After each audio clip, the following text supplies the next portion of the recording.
Voilà, je m'excuse auprès d'Alain Badiou de commencer par un point de technique, d'occupation des places. C'est le réel, ça. C'est le réel, nous sommes déjà en plein dedans. Je voudrais bien sûr commencer par remercier Alain Badiou pour la générosité avec laquelle il a accepté de prononcer cette conférence inaugurale. L'échange de mails a été d'une rapidité absolue. À peine lui avait-on demandé qu'il a dit oui. D'ailleurs, il a dit oui à tout, ce qui fait que vous le verrez 5 fois dans le cadre de cette édition 2012 de Cité Philo.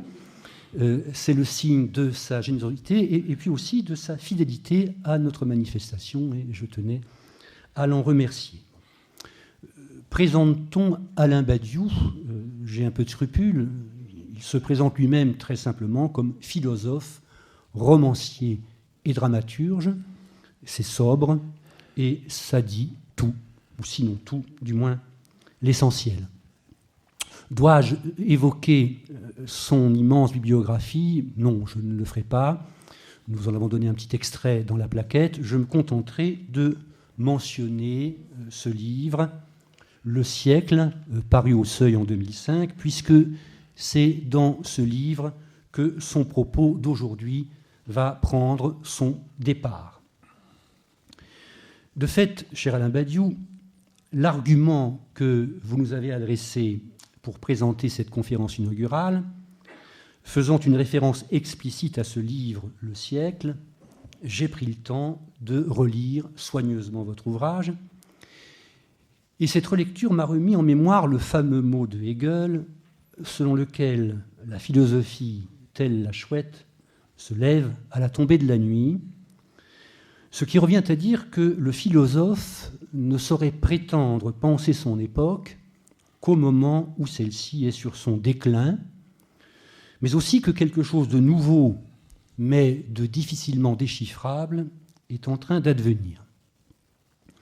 Et de fait, ces leçons consacrées à ce qu'aura été, pour finir, le XXe siècle, vous les avez délivrées au moment même où le siècle s'achevait, donc dans un très léger après-coup, ce qui vous soumet au moins en apparence à cette loi hegelienne selon laquelle on ne pourrait penser philosophiquement que ce dont on est, le contemporain. Mais en lisant votre livre, je me suis aperçu qu'il apparaissait très vite un motif profondément anti-hegelien. C'est que vous n'entendez vous plier, ni d'ailleurs le siècle avec vous, à aucun tribunal de l'histoire, pas plus d'ailleurs qu'à quelque tribunal que ce soit, et sans doute pas à un tribunal moral, chose que vous avez en sainte horreur. Et c'est finalement ce refus de tout tribunal prononçant sur une époque dans son après-coup qui vous permet d'échapper à l'oracle hegelien. Car ce refus de la posture qui consisterait à juger le siècle a comme contrepartie positive le choix d'une méthode. C'est le mot même que vous employez, méthode que vous dites immanente. Vous entendez mesurer le XXe siècle à lui-même, non pas donc le juger après coup, ni même le juger tout court, mais vous demandez comment il s'est rapporté à lui-même, comment il s'est pensé lui-même, autrement dit, comment il a pensé sa propre historicité. Historicité, c'est un mot que je trouve très important, parce qu'il pose la question de l'historicisme, qui est une question fort débattue aujourd'hui, et peut-être qu'on aura l'occasion d'y revenir dans notre discussion. Pensez donc sa propre historicité, car à l'œuvre dans le siècle, il y eut depuis ses commencements quelque chose comme une pensée du siècle par le siècle, je reprends votre formule, pensez que dans une sorte de geste qu'on pourrait dire foucaldien, il suffit de considérer, de recueillir et d'entendre à nouveau. Ce qui explique que votre diagnostic, et peut-être que si le mot jugement pose problème, le mot diagnostic, vous le validerez, quoique effectué nécessairement après coup, ce diagnostic se tienne néanmoins au plus près du présent de ce qui fut, et qui est en un sens encore, pour une part, notre présent. Quant à la leçon que livre un tel diagnostic, elle tient en une formule qui a frappé dès l'époque tous vos lecteurs. Ce qui aura caractérisé le siècle, dites-vous, le XXe siècle, c'est rien moins que la passion du réel. C'est bien sûr cette expression qui a retenu notre attention cette année-là, 2012, puisqu'elle nous semblait résonner exemplairement avec le thème de notre édition. Mais une fois relu votre livre, il m'est apparu en retour que notre thème, par son énoncé problématique et volontairement interrogatif, quel réel, se trouve faire porter sur votre ouvrage une sorte de questionnement oblique. Passion du réel, certes, mais de quel réel ?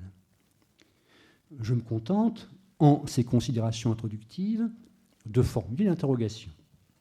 Peut-être pourrons-nous y revenir dans la discussion qui suivra votre conférence, mais encore faut-il d'abord l'entendre.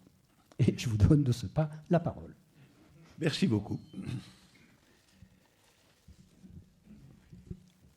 Je partirai en réalité de ce qui a été votre conclusion, à savoir la nature même de la question posée, qui est la question quel réel ?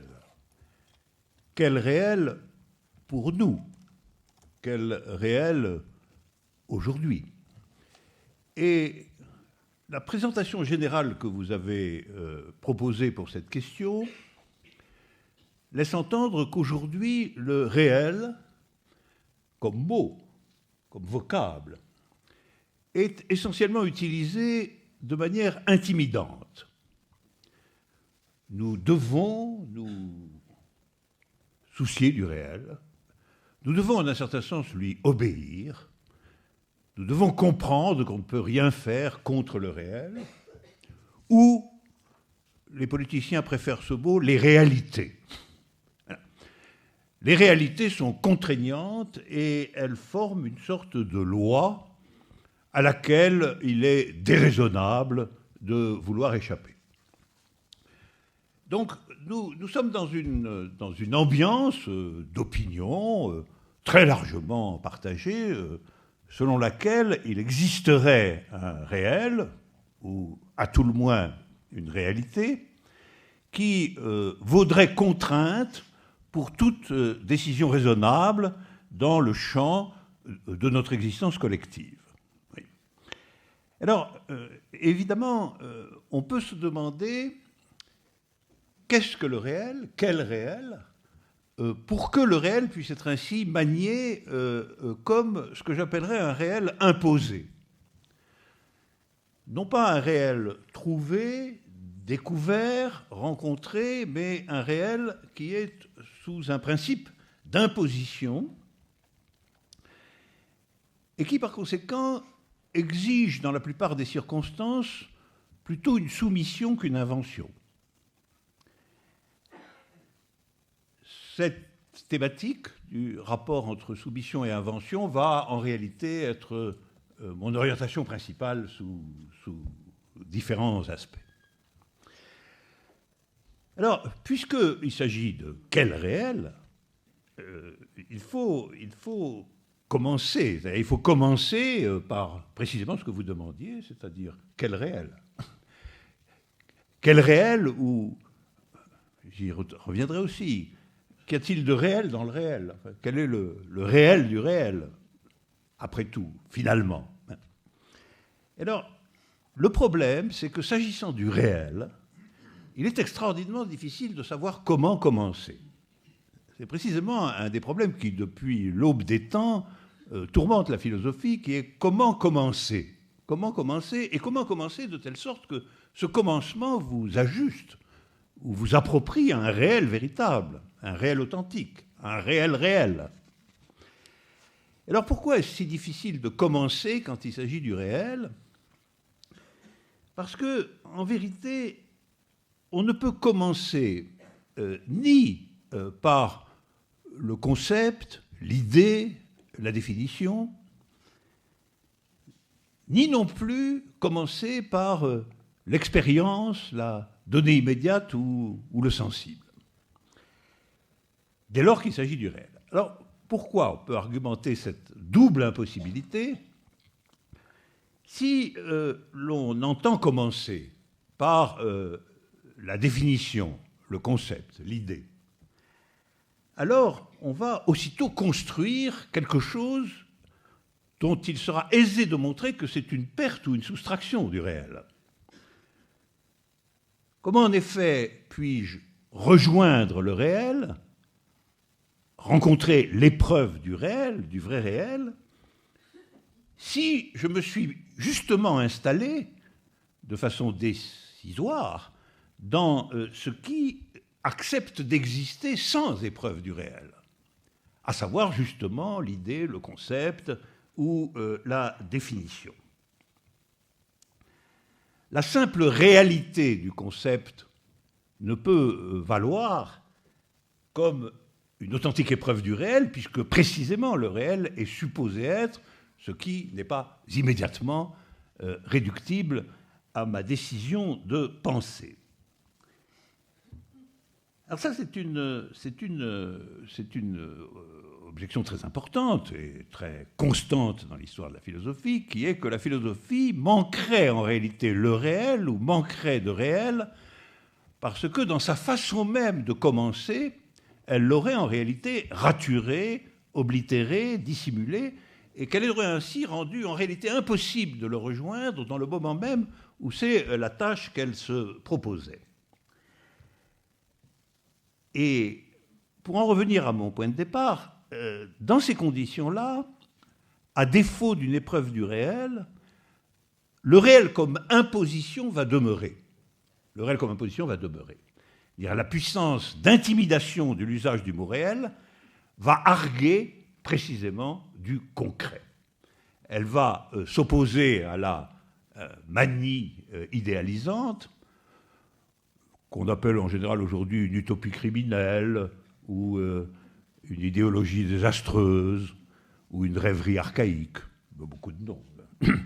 Mais tout ça, ce qui est désigné sous tous ces noms, c'est tout simplement la faiblesse de la thèse qui prétendrait commencer la quête du réel dans la figure de l'abstraction, à quoi on va opposer un vrai réel, lui, authentique, concret, les réalités de l'économie du monde, les réalités des rapports sociaux, l'authenticité des existences concrètes, le marché mondial, réel ultime, en un certain sens. On va opposer tout ça, qui effectivement pèse lourd, à la manie spéculative qui nous a engagés au XXe siècle, dans tant d'aventures sanglantes. Il y a une chose qui va dans ce sens aujourd'hui, c'est la position dans les discussions concernant le réel de l'économie. Économie à qui est confié, en un certain sens, le savoir du réel aujourd'hui. C'est elle qui sait. On a eu l'occasion récemment de constater qu'elle ne savait pas grand-chose, l'économie. Mais enfin, c'est quand même elle qui sait. C'est d'ailleurs un point très intéressant de voir qu'elle a parfaitement survécu dans cette fonction à son incapacité absolue de prévoir ce qui se passait. Elle est donc un pas vide, l'économie. Elle est la gardienne du réel comme tel.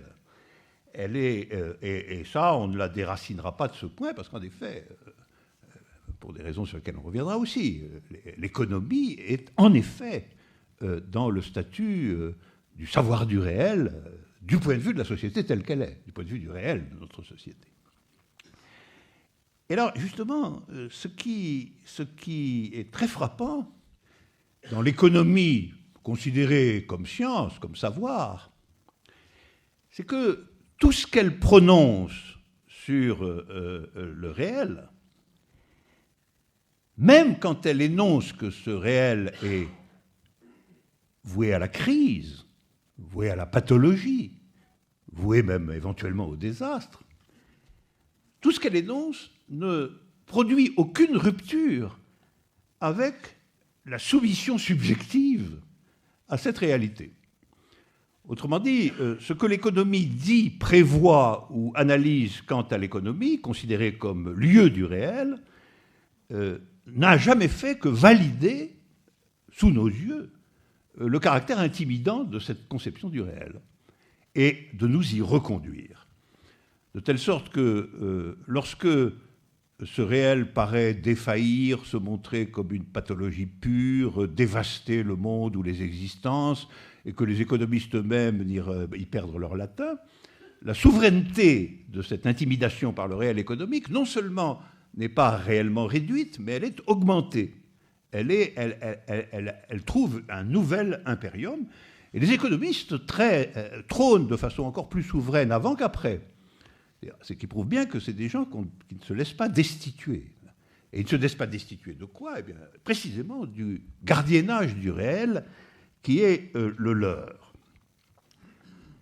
Par conséquent, on voit bien que, construit comme un régime du savoir, si on pense que le réel, il y a des gens qui le savent, par exemple les économistes ou la science économique, il y a une chose certaine, c'est que, alors, du réel que l'on sait, on ne peut précisément pas sortir.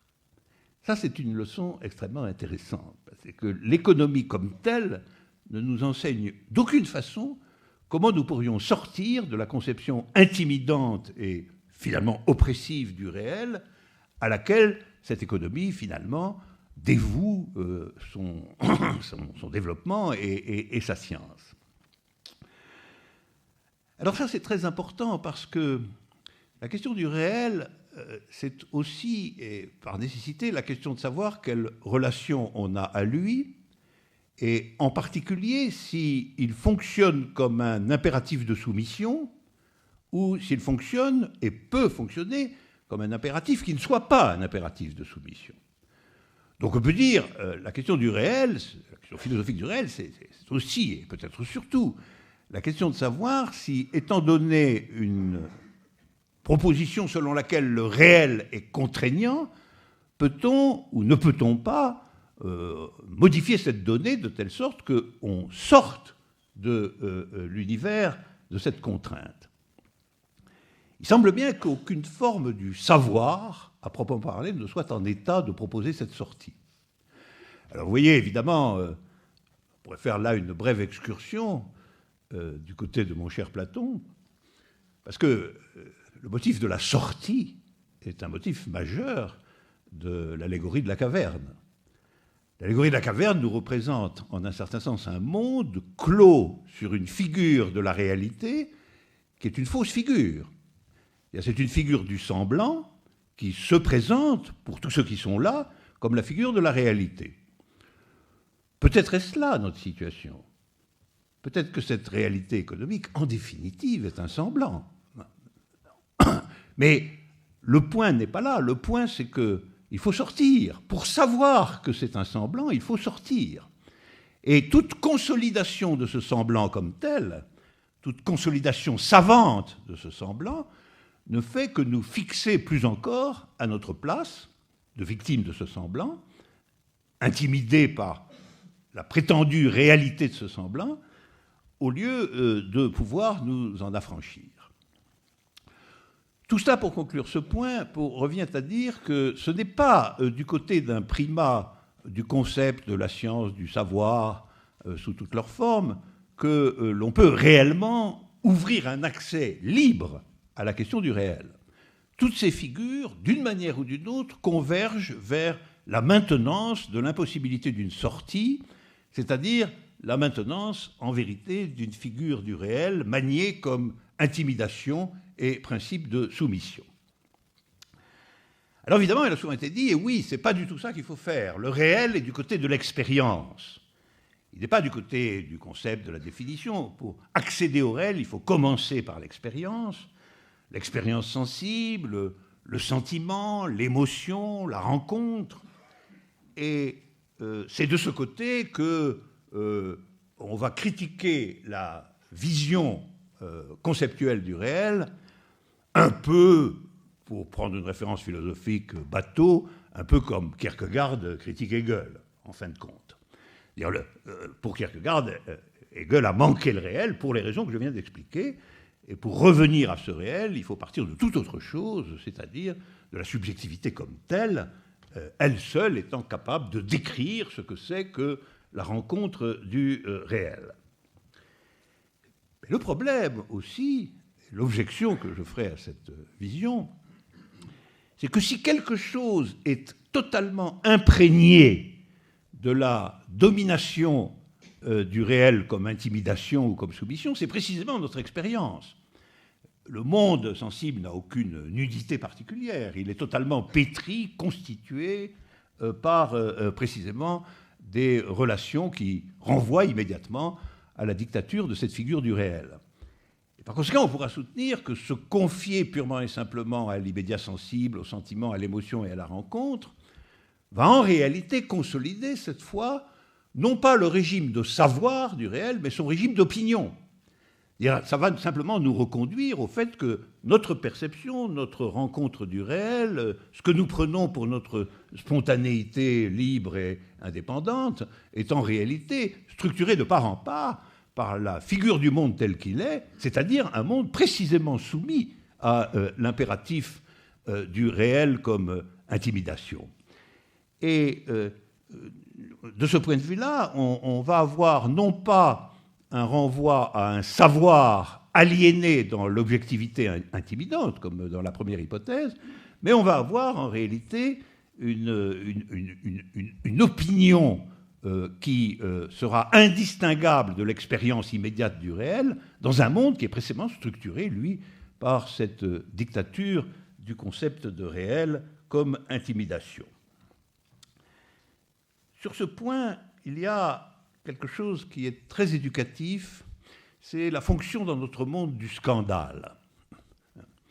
Le scandale, ça se présente comme la révélation d'un petit bout de réel, c'est ça.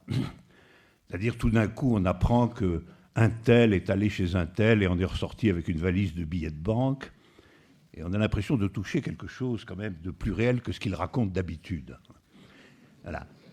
Et le scandale, c'est précisément ce qui va, en termes d'opinion, ouvrir la porte à une espèce de dévoilement d'un coin de réel qui va aussitôt d'ailleurs être cadré comme une exception. C'est un point tout à fait fondamental. Sinon, ça ne serait pas un scandale. Si on apprenait que tout le monde va nuitamment avec des valises chercher des billets de banque chez les gens riches, ben, ça ne serait pas un scandale de le révéler. Alors que c'est peut-être vrai que c'est ça, après tout.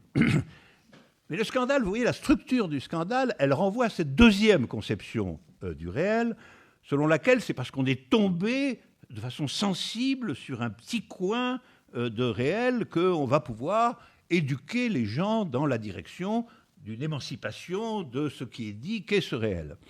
Il n'y a aucune émancipation, le scandale fait partie en réalité de l'éducation générale à la soumission. Parce que la seule leçon tirée du scandale, c'est qu'il faut réduire cette exception désastreuse. Voilà. Et donc, en définitive, c'est l'occasion pour tout le monde de déclarer sa soumission en réalité au concept général du réel tel qu'il fonctionne, étant entendu que, bien entendu, il y a des exagérations. Il y a des pathologies marginales qui sont scandaleuses. Et dans notre société, une chose très, très intéressante concernant le scandale, c'est que le scandale est en général un scandale de corruption. C'est son nom essentiel. Il est assez curieux que la corruption fasse scandale, parce qu'on pourrait soutenir que notre société est corrompue de A jusqu'à Z. On pourrait même soutenir que la corruption est sa loi intime. Ce n'est même pas un scandale du tout. Parce que dans une société qui accepte ouvertement, explicitement, et de façon, il faut le dire, largement consensuelle, que le profit soit le seul moteur viable pour faire fonctionner la collectivité, on peut dire que la corruption est à l'ordre du jour de façon immédiate. Puisque si, en effet, gagner le plus d'argent possible est la norme, ce sera très difficile de dire qu'il n'est pas vrai que tous les moyens soient beaux. Parce que de quelle autre norme, de quelle norme rêveuse, si je puis dire, pourrait-on se servir pour normer la norme véritable, qui est celle du profit? Alors, on va dire, oui, mais il y a des lois. Oui, mais on voit très bien que tout ça est simplement nécessaire pour que la figure générale des choses, c'est-à-dire la figure du réel auquel nous sommes adossés, se perpétue. Et c'est pourquoi que, de temps en temps, il est nécessaire qu'il y ait un scandale, non pas du tout en réalité comme révélation du réel, mais comme mise en scène de ce réel lui-même comme étant une exception au réel. Et ça, c'est très théâtral. C'est très théâtral. Le théâtre pourrait jouer un grand rôle dans cette investigation sur le réel, j'en dirai un mot tout à l'heure. C'est très théâtral. Le scandale est d'ailleurs toujours... Il y a des péripéties, il y a des nouvelles découvertes, il y a des complices, des complots. Le romanesque du scandale est évidemment partie intégrante de sa nature. Et cette théâtralité du scandale s'éclaire très facilement si on comprend qu'il s'agit en fait de faire fonctionner un bout de réel comme s'il était une exception au réel.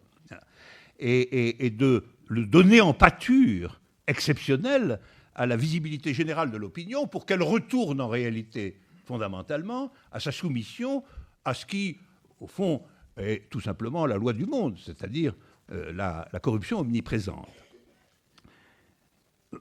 Remarquons au passage, c'est une excursion, que le sport est la vitrine du scandale.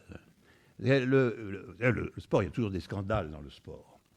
Et alors c'est intéressant philosophiquement de se demander pourquoi y a-t-il des scandales dans le sport. Bien, le sport est comme une espèce de vitrine ouverte sur l'exception scandaleuse, pour la raison que le scandale y est à la fois chronique et en vérité exceptionnel par son caractère de vitrine, justement.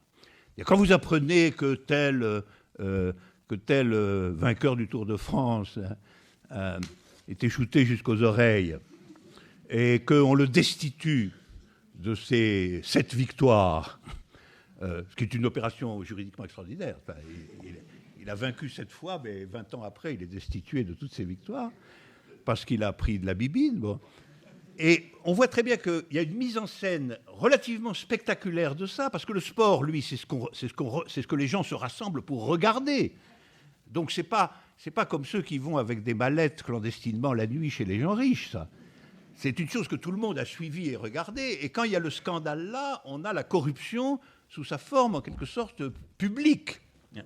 Mais là aussi, vous remarquerez que ça va donner cours à l'idée que, bien entendu, les efforts sont faits de toutes parts pour ramener le sport à son être incorruptible.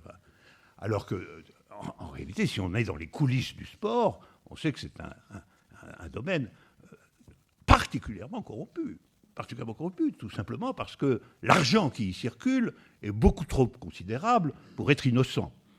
Ça, c'est un point qu'il faut toujours avoir à l'esprit. Là où il y a beaucoup de l'argent, il y a de la corruption, parce que dès que l'argent circule de façon trop massive, eh ben, il déborde sur les côtés. Il déborde sur les côtés. Alors, tout cela m'amènerait à dire que les figures du réel est notre problème, le problème de cette conférence.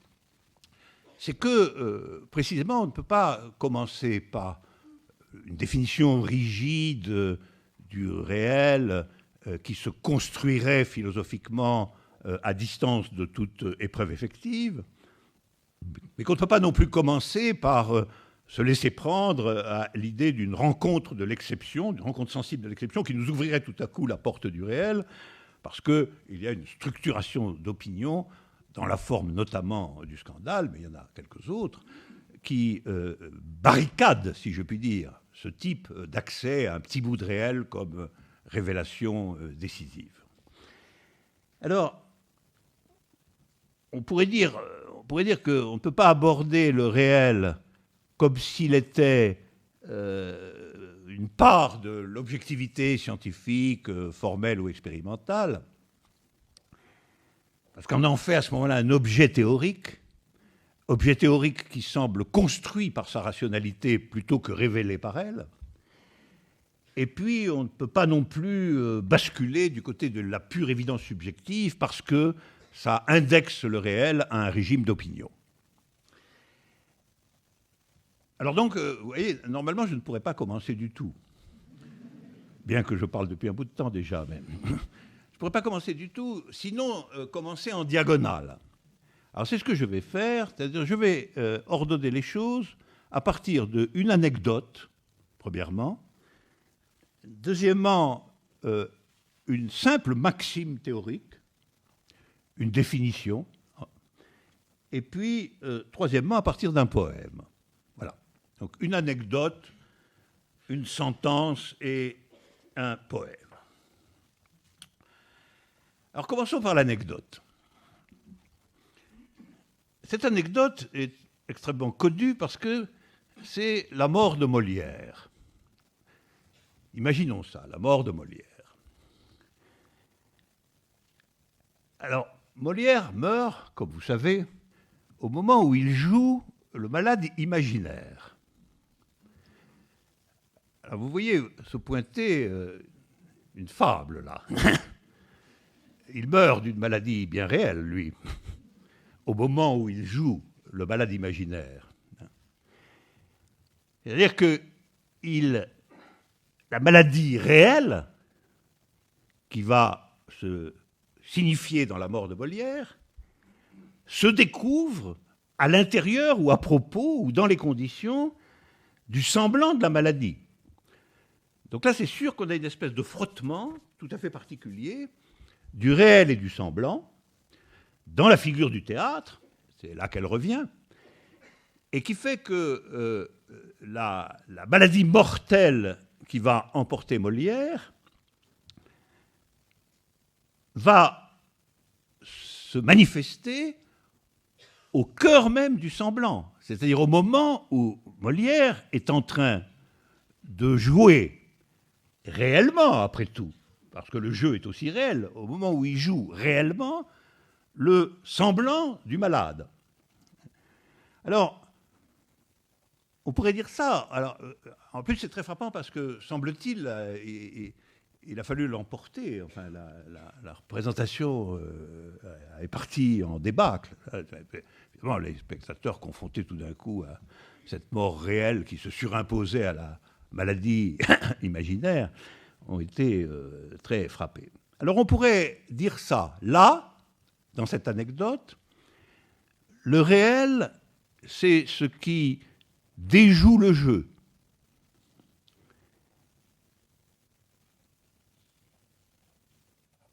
Où le réel, c'est le moment où le semblant est plus réel que le réel dont il est le réel. Le semblant est plus réel que le réel dont le semblant est le réel.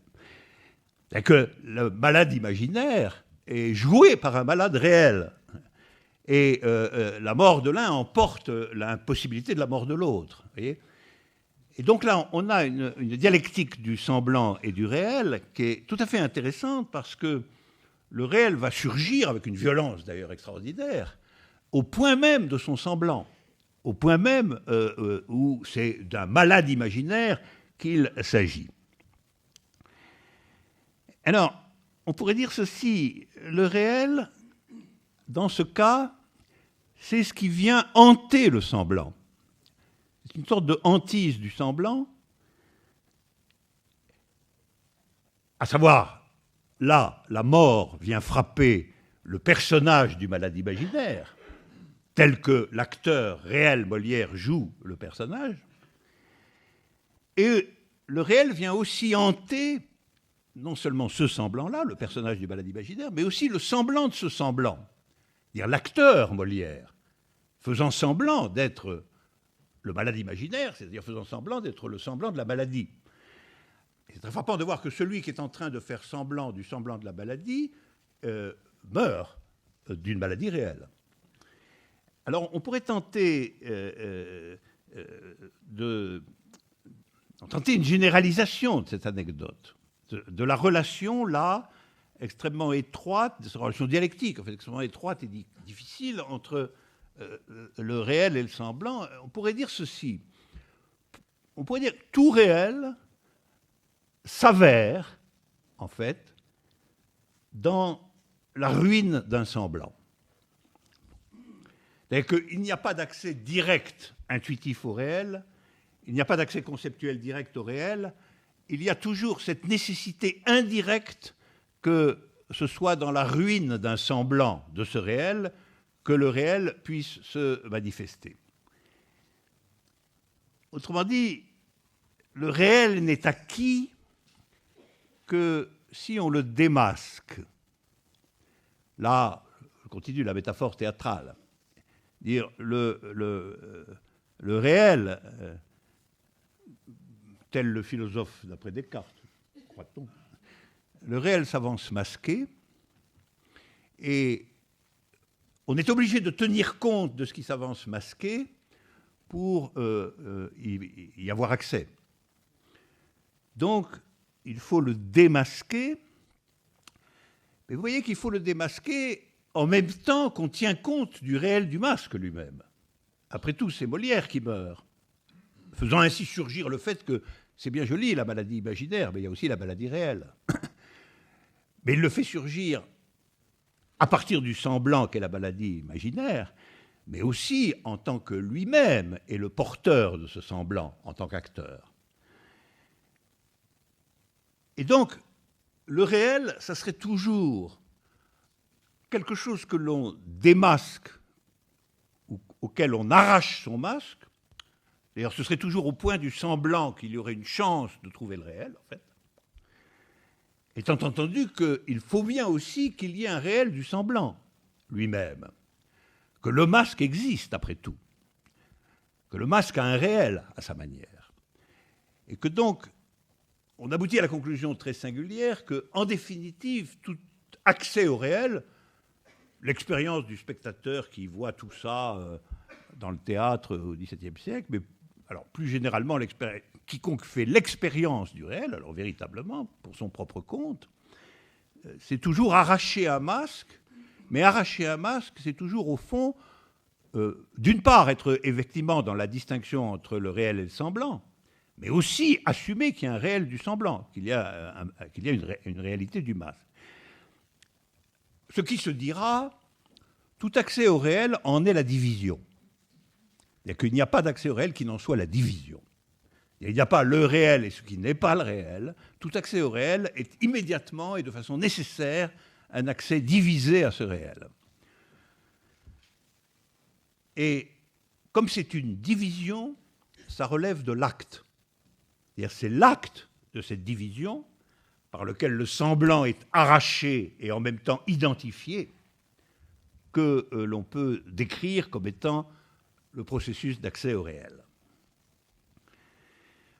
Quelqu'un qui, au théâtre, a travaillé là-dessus, a fait de cela le sujet de ses pièces, c'est Pirandello. Pirandello a exactement fait de tout cela le sujet de ses pièces. Et lorsqu'on a publié de son vivant la première édition de ses pièces, il a voulu l'appeler « Masque nu ». Ah, masque nu, c'est un peu une récapitulation de ce qu'on est en train de dire, c'est-à-dire le masque en tant que semblant, mais la nudité du masque fait que si on arrache le masque, il faut tenir compte du fait que le masque lui-même exige qu'on le tienne pour réel. Et c'est cela qui, évidemment, dans les 6 personnages en quête d'auteur, dans les 2 visages de Madame Morley, dans Henri IV, etc., constitue absolument le sujet des pièces de Pirandello. Et de ce point de vue-là, c'est une excellente éducation sur la question du réel que de lire les pièces de Pirandello, parce que c'est exactement ce dont il s'agit. Quel réel ? Exactement la question que posent les pièces de Pirandello, avec d'ailleurs des conclusions variables, oscillant entre finalement réel, il n'y a pas, parce que tout masque est le masque d'un masque. Et donc, vous enlevez le masque, mais il y en a encore un autre. Il faut encore enlever le second, mais finalement, on n'arrive jamais au réel nu. C'est le masque lui-même qui est nu.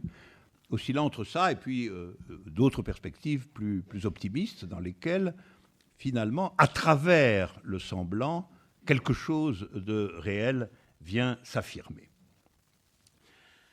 Si je tente d'appliquer cela à notre situation, c'est-à-dire à demander notre réel, ça reviendrait à se demander quel est le masque de notre réel. Et donc, quel est le semblant propre du capitalisme mondialisé? C'est-à-dire sous quel masque il se présente qui interdit que son identification le divise, précisément. C'est-à-dire qu'il le laisse intact dans son unité propre lorsque le masque est là aussi. Alors, je suis désolé d'avoir à dire ici que le semblant contemporain du réel capitaliste, c'est la démocratie. C'est son masque. J'en suis désolé parce que le mot démocratie est un mot admirable et qu'il faudra le reprendre de toute façon, sous une forme ou sous une autre. La démocratie, naturellement, telle qu'elle est entendue et telle qu'elle fonctionne de façon institutionnelle, étatique, régulière, normée dans nos sociétés. Au fond, on pourrait dire que, pour reprendre la métaphore de la mort de Molière, il faudrait dire que le capitalisme, c'est un monde qui est en train de constamment jouer la pièce qui s'appellerait la démocratie imaginaire. Et qui la joue bien. Ce n'est pas une pièce mal jouée. Je préférerais qu'elle le soit mal, mais enfin, elle est assez bien jouée. Elle est en tout cas la meilleure pièce dont le capitalisme soit capable. C'est sa meilleure pièce, il n'y a pas de doute. Les spectateurs en général et les participants applaudissent plus ou moins. Voilà. En tout cas, c'est un rite auquel on les convoque et auquel ils se rendent. Mais tant que cette pièce dure, c'est bien la démocratie imaginaire qui est jouée. Et par en dessous, c'est bien le procès mondialisé du capitalisme qui se poursuit avec son réel impalpable et dont la description ne sert à rien. Donc, le point est, à mon avis, le suivant, c'est que tant que cette pièce dure, le capitalisme, c'est-à-dire le réel du capitalisme, c'est-à-dire la possibilité de le diviser, puisque y accéder, c'est le diviser, la possibilité de le diviser vraiment, c'est-à-dire de le contraindre à une scission de lui-même qui soit active et qui promette sa dissipation, qui promette sa destruction, demeure politiquement inaccessible. Voilà. Et vous voyez pourquoi? C'est parce que si cette pièce est la pièce du semblant démocratique, en tant qu'elle est le masque de ce qui rend possible cette pièce comme semblant du capitalisme, alors si aucun protocole qui démasquerait ce rôle, cette pièce de théâtre, n'est à l'ordre du jour, alors quelque chose reste politiquement inaccessible dans cependant ce qui est visé.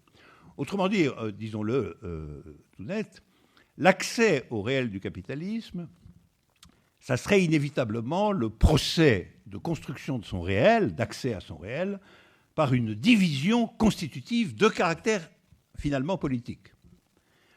Or, ce que nous constatons, c'est que la pièce rend possible, à cet égard, uniquement des fausses divisions, dont, chez nous, la plus connue, c'est la gauche et la droite. Observez bien la gauche aujourd'hui, et observez-la, comme si vous assistiez à la pièce de la démocratie imaginaire, parce que vraiment, elle est jouée parfaitement, là. Elle est jouée parfaitement. Et ce qu'il y a, c'est qu'il ne faut pas s'en étonner, puisque c'est la pièce. C'est l'unique pièce qui soit au répertoire. Il n'y en a pas d'autre qui est jouée, en tout cas à cette échelle-là. On reviendra sur les petits théâtres expérimentaux qui peuvent s'installer ici ou là.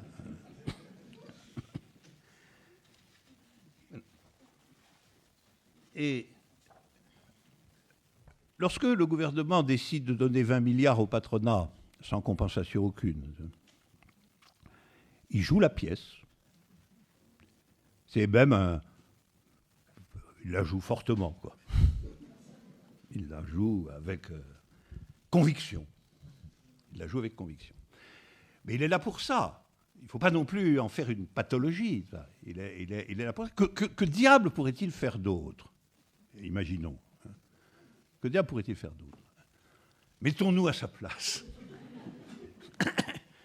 Eh bien, dans les conditions qui sont les siennes, compte tenu de là, c'est comme si tout d'un coup, au milieu d'une pièce de théâtre, un acteur se levait en disant « J'en ai assez de jouer cette pièce, on va en jouer une autre. » Et c'est d'ailleurs bien ce qu'a fait Molière, parce que quand il est mort au milieu de la pièce, c'est une autre pièce. Voilà. Alors, vous voyez, on peut dire que, de ce point de vue-là, le réel, c'est toujours ce qui se découvre au prix que le semblant qui nous subjugue soit arraché, quand même. Et comme ce semblant fait partie de la présentation même du réel caché, j'ai proposé souvent, mais je ne reviendrai pas sur ce point, d'appeler événement cet arrachage du masque, parce qu'en réalité, ça n'est pas quelque chose qui soit interne à la représentation elle-même. Hein. Ça survient d'ailleurs, hein, même si cet ailleurs est difficilement situable et improbable. Ma dernière remarque à partir de l'anecdote de la mort de Molière sera que si le réel n'est accessible qu'en tant qu'arrachage de son semblant propre,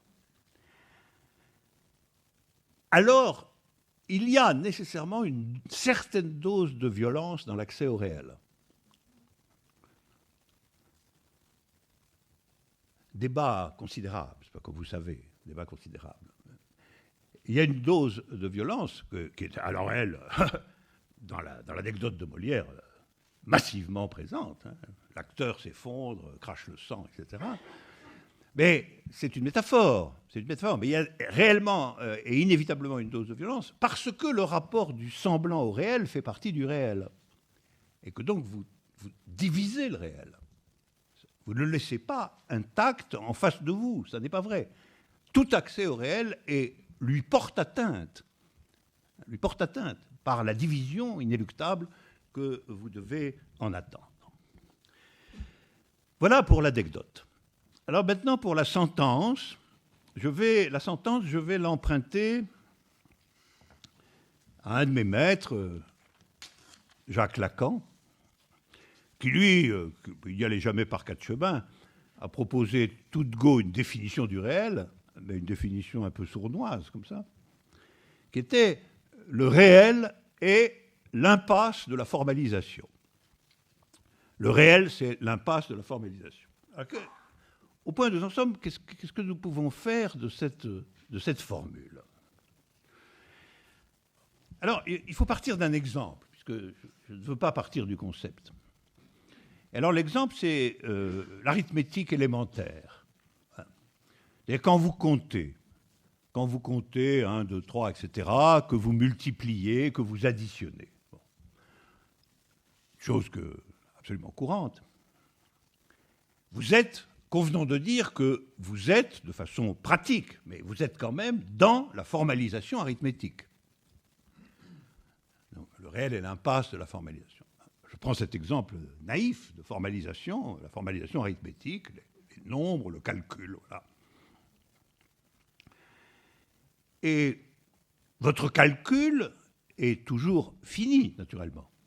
Vous faites une addition, vous faites 10 additions ou 15 additions. Enfin, finalement, tout calcul, à un moment donné, s'achève par ce qu'on appelle son résultat, vrai ou faux.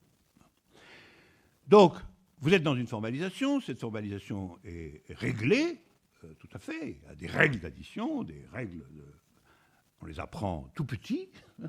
C'est la formalisation qu'on enseigne aux enfants. Et on s'en sert de cette formalisation. De l'intérieur de cette formalisation, il y a une activité particulière qui est calculer. Calculer se fait à l'enseigne de cette formalisation. Et ça, c'est fini. Mais en réalité, il y a quelque chose qui n'est pas tout à fait explicite, mais qui est absolument présent, c'est que vous pensez que si vous calculez sur les nombres, le résultat, c'est un nombre. Vous n'avez pas le moindre doute là-dessus. Si vous additionnez des nombres, vous allez avoir un nombre. Si vous multipliez des nombres, vous allez avoir un nombre, etc. Ce qui suppose évidemment que, quelle que soit la durée du calcul fini, vous allez toujours trouver un nombre. Ce qui suppose donc, en fait, qu'il n'y a pas de dernier nombre. Ça serait absolument contraire à, si je puis dire, la liberté du calcul. Il n'y a pas de dernier nombre. Par conséquent, quelque chose dans cette affaire est infini. Quelque chose dans cette affaire est infini, à savoir quelque chose n'a pas de fin, à proprement parler. Mais cet infini, qui fonctionne de façon cachée, en réalité, dans le calcul fini lui-même, cet infini n'est pas un nombre, lui. Parce que dans l'arithmétique, il n'y a pas de nombre infini. Ça n'existe pas. Donc, le réel de l'arithmétique finie, c'est un infini. Et cet infini est son impasse, puisque cet infini, lui, n'est pas un nombre. Donc, le réel des nombres finis de l'arithmétique élémentaire, c'est un infini sous-jacent, inaccessible à cette formalisation, et qui est donc bien son impasse. Donc, Lacan a parfaitement raison, voilà, au niveau le plus élémentaire. Alors, voilà, alors essayons de généraliser un peu cet exemple frappant, à vrai dire. Dans ce qui se passe là, le réel, qui est l'infini secrètement condition de tout calcul fini, à savoir le fait qu'on peut toujours aller encore au-delà. C'est encore un. Il y a toujours encore un. Cet infini caché est une condition du calcul, puisque si vous ne le supposez pas, de façon implicite d'ailleurs, si vous ne le supposez pas, le calcul devrait pouvoir s'arrêter, mais vous supposez justement qu'il ne s'arrête pas, c'est-à-dire qu'après un nombre, il y en a toujours un autre, son successeur et encore d'autres. Donc il est condition du calcul, mais en même temps, il ne peut pas être, lui, dans le calcul, dans la formalisation. Puisque précisément ce qui est impossible pour le nombre, dans l'arithmétique, après les mathématiciens ont évidemment compliqué beaucoup tout ça, mais dans l'arithmétique, ce qui est impossible, c'est un nombre infini. Par conséquent, on dira que le réel, c'est le point d'impossible de la formalisation. C'est le point qui appartient à la formalisation comme sa condition, mais qui en même temps ne se laisse pas atteindre par elle. C'est ça que signifie en vérité le fait que le réel, c'est l'impasse de la formalisation. Ça veut dire que ce que la formalisation rend possible, à savoir calculer sur des nombres, là, est garanti et n'est possible que par quelque chose qui, justement, lui, ne va pas se laisser calculer comme nombre, et qui va donc être à la fois extérieur à la formalisation et condition de la formalisation. Alors là, on pourra dire, voilà, le réel, on le touche, on l'atteint, non pas par l'usage de la forme, l'usage de la formalisation, mais parce que justement il en est l'impasse, mais on l'atteint quand on explore ce qui est impossible pour cette formalisation. Et non pas impossible en général, mais le point précis qui est impossible. Or, quel est le point précis qui est impossible dans l'arithmétique? C'est le nombre infini. Le nombre infini est impossible. Et donc ça, le nombre infini, comme impossible, ça va être le réel de l'arithmétique. Le réel de la formalisation elle-même, en tant que c'est son impasse. On pourrait donner des exemples plus tout à fait convaincants dans tout à fait d'autres domaines. Vous voyez que cette doctrine est très forte. Hein, j'insiste sur ce point, elle est très forte. Par exemple, on pourrait, ça a été souvent remarqué, dire que ce qu'on voit au cinéma, Alors, demandons-nous quel est le réel des images cinématographiques. Question comme ça. Alors, on pourra par exemple soutenir que le réel d'une image cinématographique, c'est ce qui est hors champ. C'est-à-dire, l'image n'est puissante que pour autant qu'elle est prélevée sur un monde qui n'est pas dans l'image, mais qui construit secrètement la puissance de l'image. Et c'est pour autant que l'image évoque et se construit à partir de ce qui est hors champ de l'image, c'est-à-dire de ce qui n'est pas elle, que l'on va pouvoir avoir une image réellement convaincante et forte, et non pas du tout si l'image est simplement strictement limitée à son cadre. Donc c'est ce qui est hors cadre ou hors champ qui va déterminer la puissance filmique d'une image. Et si le cinéma peut nous parler du monde, et pas simplement de quelques images, c'est évidemment pour ça. C'est évidemment parce que la capacité d'une image se mesure au fait qu'elle puisse faire allusion de façon interne au monde ambiant, qui pourtant n'est pas dans l'image.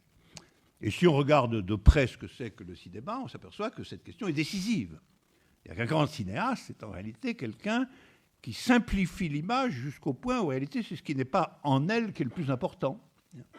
Exactement comme le nombre infini. On pourrait dire le hors-champ, c'est l'infini propre de l'image cinématographique. Mais c'est aussi évidemment son impossible, puisque par définition, ce qui est hors-champ n'est pas capturé par l'image cinématographique. Et donc, on en viendrait à dire, à partir de cette deuxième approche, on en viendrait à dire que le réel, on peut y accéder si l'on découvre quel est l'impossible propre d'une formalisation, que ce soit là l'image cinématographique, l'arithmétique. Par exemple, d'ailleurs, ce serait très intéressant que si on se demandait si le réel de la politique, qu'est-ce que c'est le réel de la politique ? Ben, le réel de la politique, c'est ce dont la formalisation existante de la politique, c'est-à-dire la politique telle que l'État l'a prescrit, parce que c'est ça, la politique constitutionnelle, si vous voulez, la politique autorisée, c'est le point qui est effectivement impossible dans ce cadre. C'est à partir de ça que se constituerait le réel de la politique. C'est exactement, soit dit en passant, ce que veut dire Marx quand il dit que le réel de la politique révolutionnaire, c'est le dépérissement de l'État. Parce qu'évidemment, n'est, nous le savons, qu'une utopie criminelle, une impossibilité absolue, etc., dans la propagande raisonnable. Enfin, il dit ça pourquoi ? Il dit simplement, à sa manière, que dans le champ politique, le hors-champ, c'est ce qui est hors État. Voilà. C'est ce qui n'est pas sous la contrainte de ce que l'État rend possible ou admet comme possibilité. Et que, d'un point de vue stratégique, c'est-à-dire apprendre l'histoire tout entière, eh bien, on va résumer ça en disant l'impossible propre de la politique étant prescrit par ce qui est en dehors de l'État, le réel de la politique, c'est la disparition de l'État. C'est-à-dire, c'est là qu'est son infini. C'est là que se tient son infini. Que l'État, c'est la finitude de la politique. C'est ce qui l'enserre dans un réseau de pouvoirs, d'obligations, etc. Vous voyez que là aussi, on a des grandes perspectives qui s'ouvrent avec cette définition simple proposée par Lacan du réel comme étant l'impasse de la formalisation. Alors, évidemment, on peut se demander, oui, mais si l'accès au réel, c'est le point d'impossible, comment cet impossible peut-il, si je puis dire, devenir possible ? C'est-à-dire, quelle est la possibilisation de l'impossible qui... Alors, pour ça, il va falloir, en un certain sens, détruire la première formalisation. Parce que, vous voyez bien que si vous voulez faire entrer l'infini dans les mathématiques, vous ne pouvez pas vous contenter de l'arithmétique élémentaire. Il va falloir admettre qu'il y a des ensembles infinis, qu'il y a des choses comme ça, qui ne sont pas arithmétiques du tout, alors elles ne sont plus soumises à la loi calculatrice de l'arithmétique. Et donc, là, on voit apparaître un élément de destruction dans la question du réel. C'est là que cette question si importante en politique révolutionnaire de la destruction et de jusqu'où il faut pousser ou accepter la destruction apparaît, en fait. Parce que c'est absolument clair que si vous voulez faire exister le réel en tant qu'impasse de la formalisation, vous allez briser quelque chose de la formalisation elle-même, puisque c'est son impossibilité propre. C'est son réel précisément parce que ça ne peut pas entrer en elle. Si vous voulez le faire entrer en scène, il va falloir élargir et briser cette formalisation d'un certain point de vue. C'est pour ça qu'il y a toujours, je le disais tout à l'heure, un point de violence, à propos de la première anecdote, disons, il y a toujours un point de destruction dans l'accès au réel. Le processus d'accès au réel est toujours en train de détruire une formalisation partielle parce qu'il fait advenir l'impossibilité particulière et ponctuelle de cette formalisation. Alors on en conclurait que, premièrement, il n'y a de conquête du réel que là où il y a une formalisation, même, si le réel c'est l'impasse de la formalisation, encore faut-il qu'il y ait une formalisation. Donc c'est sans espoir, il n'y a pas d'espoir de conquérir un réel en dehors de l'existence d'une formalisation, premier point. Et deuxièmement, l'affirmation du réel comme impasse de cette formalisation va être pour part la destruction de cette formalisation. Ou disons sa division, reprenons ce mot. Et tout va commencer par une affirmation. L'affirmation que l'impossible existe. C'est ça, le geste fondamental de conquête du réel. C'est de déclarer que l'impossible existe. Et il y a un homme politique célèbre qui a dit que la politique c'était l'art du possible, mais il est clair que c'est l'art de l'impossible, si c'est une politique réelle. L'art du possible, c'est la politique comme semblant. Et ça a ses vertus parce que ça promet d'économiser la destruction. Si vous voulez la politique en tant que politique du réel, du point réel, il faut affirmer l'existence de l'impossible. Ça va avoir évidemment des conséquences fâcheuses sur la formalisation, dont c'est l'impossible propre. Donc là aussi, nous aurons événement dans cela. Il y a quelque chose qui fait rupture dans les formalisations existantes. Alors, si là aussi on applique tout ça à notre situation, on dira, voilà, la formalisation majeure de notre existence collective, c'est le capitalisme, de nouveau. Voilà. Et son point d'impossible propre, c'est l'égalité. L'égalité, c'est l'impossible propre du capitalisme. Voilà. Et pourquoi ? Eh bien parce que le capitalisme est rebelle à l'éradication de la propriété privée. Et que l'accumulation de la propriété privée, dans ses lois propres, produit nécessairement des inégalités énormes. C'est son processus propre. C'est bien pourquoi, d'ailleurs, l'inégalité est constamment revendiquée par le capitalisme lui-même comme une nécessité naturelle. Une nécessité naturelle, et ça l'est. De son point de vue à lui, c'est une nécessité naturelle. Donc là, on voit très bien, et ça c'est très clair, ça a été clarifié depuis déjà assez longtemps, depuis la Révolution française peut-être. Le point d'impossible propre, c'est l'égalité, et l'affirmation effective de ce point d'impossible, l'affirmation que ce point doit exister, c'est d'ailleurs ce que mon ami Rancière appelle l'axiome de l'égalité, l'affirmation que l'égalité peut exister, doit exister, eh bien ça se paye nécessairement d'une scission destructrice du capitalisme dont c'est le point d'impossibilité. Alors je disais tout à l'heure que c'était, à propos de la première anecdote, que c'était pour ça que Marx avait parlé de l'abolition de l'État, mais là on voit très bien la raison pour laquelle, à la fin du manifeste du Parti communiste de Marx, Marx énonce cette phrase assez, alors qu'il a expliqué des choses très compliquées, l'histoire, la lutte des classes, etc. Et il en vient à dire, finalement, tout ça, le programme communiste se résume à une seule phrase, abolition de la propriété. Alors tout d'un coup, là, on retombe sur une simplicité grandiose, tout ça. Mais vous voyez pourquoi il dit ça? C'est parce que, évidemment, l'abolition de la propriété, c'est l'impossible propre du capitalisme le plus radical.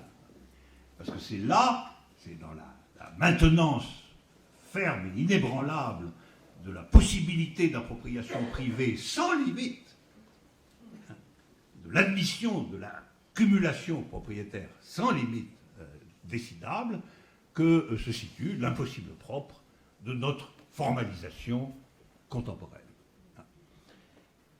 Alors, finalement, ce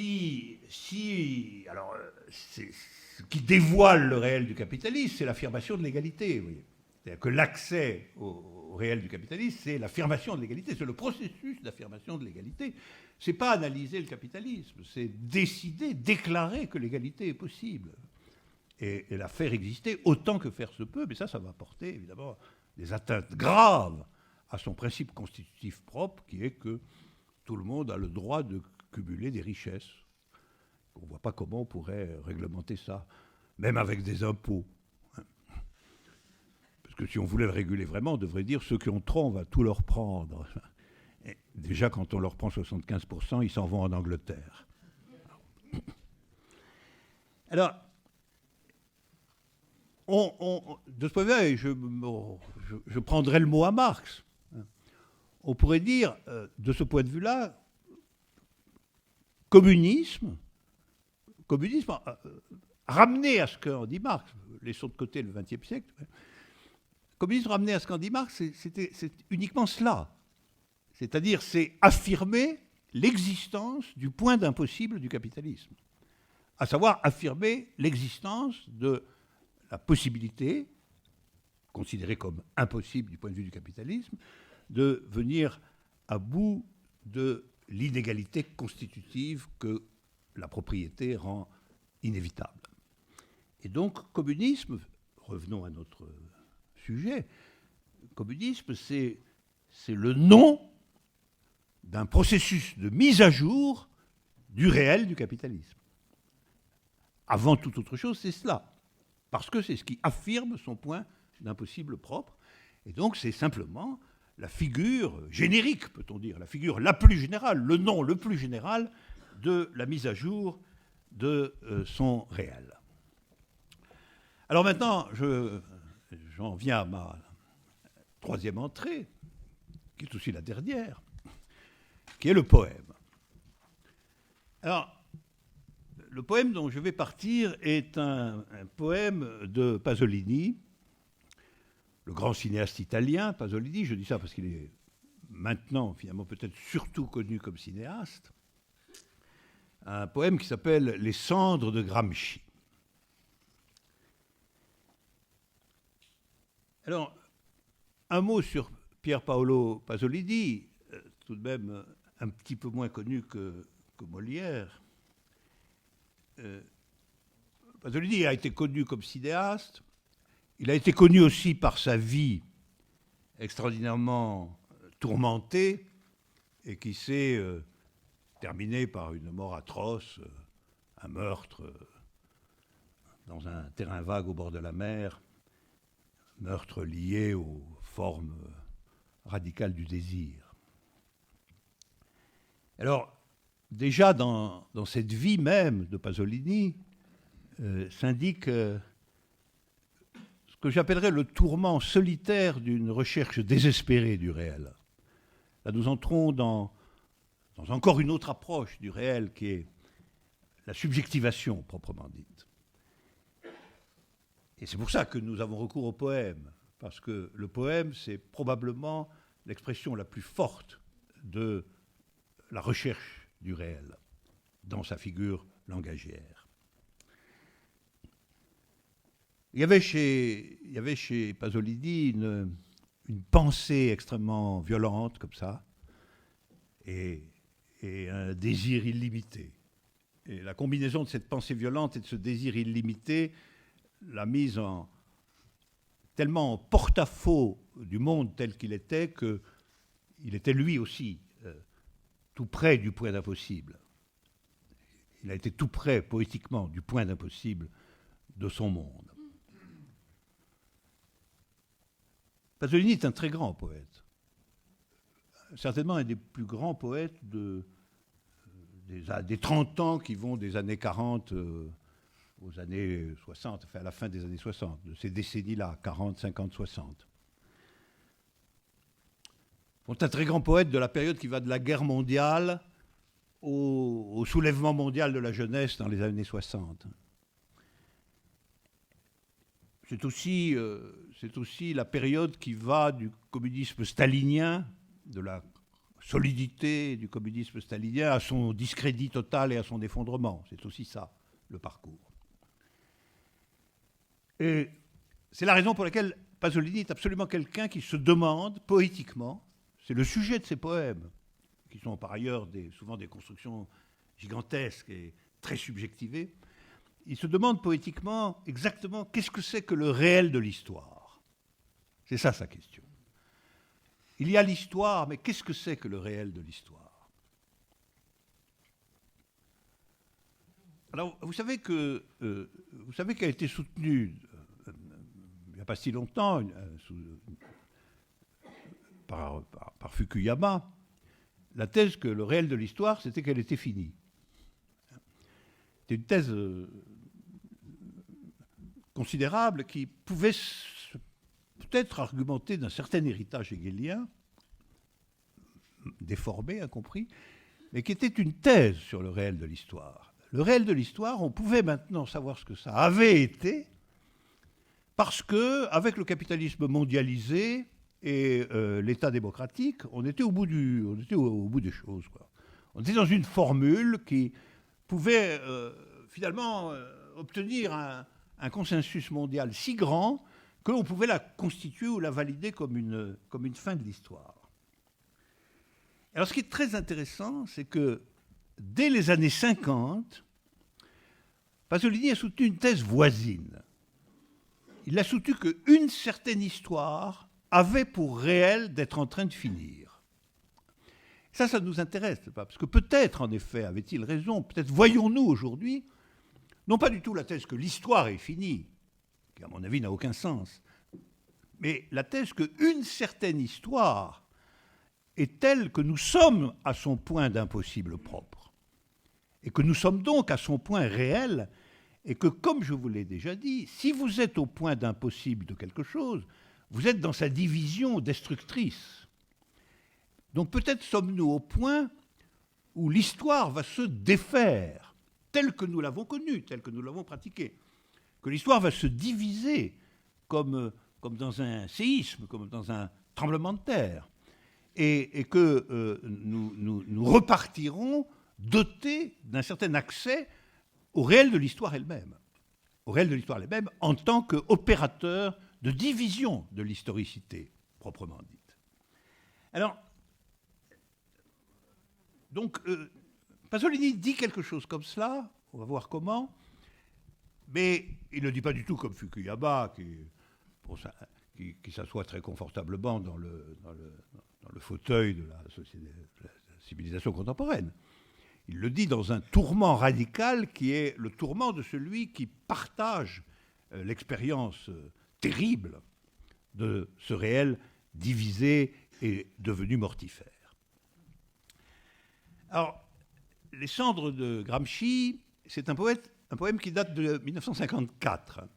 C'est important de le situer parce que je pense qu'il y a dans ce poème une puissance prophétique extraordinaire.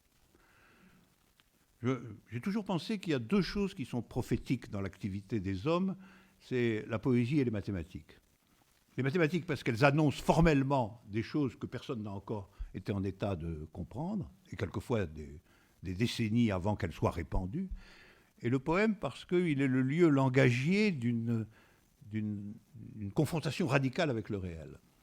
Vous remarquerez d'ailleurs que c'est deux extrémités du langage, le poème et la mathématique. La mathématique du côté du formalisme le plus radical, et la poésie, au contraire, du côté de la profondeur de puissance la plus radicale. C'est les deux ressources limites du langage. Alors, les cendres de Gramsci, je rappelle quand même que Gramsci a été fondateur et dirigeant du Parti communiste italien, ayant passé ensuite sous le fascisme une bonne partie de sa vie en prison, qu'il est une figure tutélaire du communisme européen, que les écrits en prison circulaient, enfin, et que, par conséquent, cendres de Gramsci, vous voyez, ça annonce déjà que ce dont Gramsci a été porteur, nous savons maintenant que ça a aussi pour réel des cendres. C'est-à-dire que quelque chose de ce qui se donnait là ne peut plus être refait, ne peut plus être, même peut-être, dira Pasolini, continué. Le poème se déroule dans un cimetière. Alors ça, oui, si on est à la recherche du réel comme division et mort d'une figure de formalisation intérieure, le cimetière est un bon endroit. Méditer sur le réel. Il y a très longtemps, d'ailleurs, qu'on médite sur le réel à partir des cimetières. Il n'est que de voir la scène des fossoyeurs dans Hamlet. C'est la considération que, finalement, en définitive, la question être ou ne pas être, c'est aussi une question qu'on peut prononcer avec un crâne dans la main. C'est un peu ce que va faire là Pasolini. Et ce cimetière est un cimetière très particulier. Si vous allez à Rome, je vous recommande vivement de le visiter, si vous ne l'avez pas fait. C'est le cimetière où sont enterrés, en terre romaine, tous les gens qui n'étaient pas catholiques. C'est un cimetière particulier, vous voyez, une sélection. C'est la sélection des morts. Ça. Le Vatican a demandé et obtenu qu'on n'enterre pas en terre sainte des gens qui n'étaient pas catholiques. Et donc se trouvent rassemblés dans une fraternité remarquable les protestants, les musulmans, les juifs et les athées. C'est un rassemblement qui en vaut un autre. C'est en tout cas le rassemblement de ce cimetière de Rome qui s'appelle d'ailleurs expressément le cimetière non catholique.